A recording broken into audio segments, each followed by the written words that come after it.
ആദികേശവ കോളേജിൻ്റെ സെക്കൻഡ് ഗേറ്റും വാച്ച്മാനായ ജോസേട്ടനും.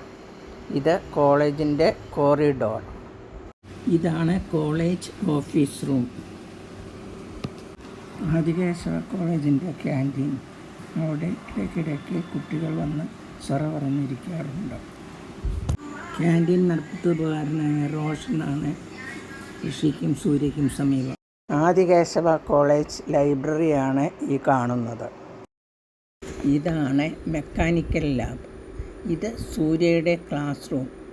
നീതു, നിമ, കിരൺ, സന, ആതിര, മേഘ്ന തുടങ്ങിയവർ സൂര്യയുടെ ക്ലാസ്മേറ്റ്സ് ആണ്. മാളിയേക്കലെ ഋഷി, നീതു, നിമ, റാണി, കുഞ്ഞി, അനന്തൻ എന്നിവർ സൂര്യയെ കോളേജിന് പുറത്താക്കുവാനായി ശ്രമിക്കുന്നു.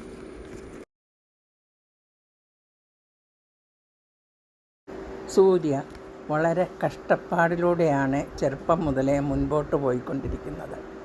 പക്ഷേ കുട്ടി നല്ല ബ്രില്യൻ്റാണ്. ഇത് അഡ്മിഷൻ കിട്ടി ആദ്യ ദിവസം തന്നെ ലേറ്റായി വന്നു എന്ന കാരണത്താൽ ഋഷി സാറിൻ്റെ ക്ലാസ്സിൽ നിന്ന് ഔട്ട്. വൈകുന്നേരം കോളേജിൽ സൂര്യ നോട്ട്സ് കംപ്ലീറ്റ് ചെയ്യുവാൻ സ്റ്റേ ബാക്ക് ചെയ്യുന്നു എന്നറിഞ്ഞ് നീതുവും കൂട്ടരും അവളെ അപായപ്പെടുത്തുവാൻ പ്ലാൻ ചെയ്യുന്നു. വാച്ച്മാൻ ജോസേട്ടൻ്റെ കയ്യിൽ നിന്നും താക്കോൽ കൂട്ടം വാങ്ങി ക്ലാസ് റൂം അവർ പൂട്ടിക്കൊള്ളാമെന്ന് പറയുന്നു. അങ്ങനെ സൂര്യ ക്ലാസ്സിനുള്ളിൽ പൂട്ടിയിടുന്നു.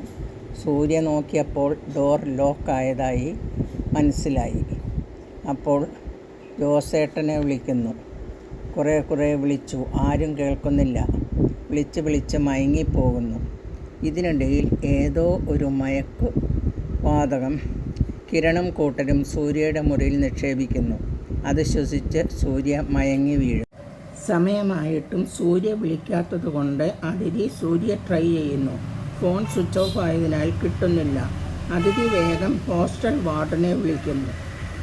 ഹോസ്റ്റൽ വാർഡനും കുട്ടി ഇതുവരെ ഇവിടെ എത്തിയിട്ടില്ല എന്ന് പറയുന്നു.